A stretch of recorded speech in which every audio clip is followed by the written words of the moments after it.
તો આપણે હવે એક થીમ પ્રમાણે રમત રમવાની છે શું કરવાનું છે થીમ પ્રમાણે રમત રમવાની છે ચાલો સાંભળો સારી ટેવ હશે તો અંદર ઉભવાનું થશે અને ખરાબ ટેવ હશે તો બહાર ઉભવાનું હાથ ધોઈને જમવું ધૂળમાં રમવું સવારે ઉઠીને બ્રશ કરવું ડોયા વગર પાણી ભરવું રોજ માથું ઓળવું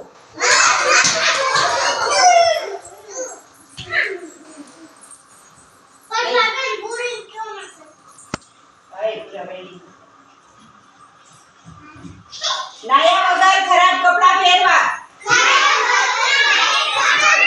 રોજ નહાવું ધોયેલ સ્વચ્છ કપડાં પહેરવા સમજાય છે ને અંદર બારમાં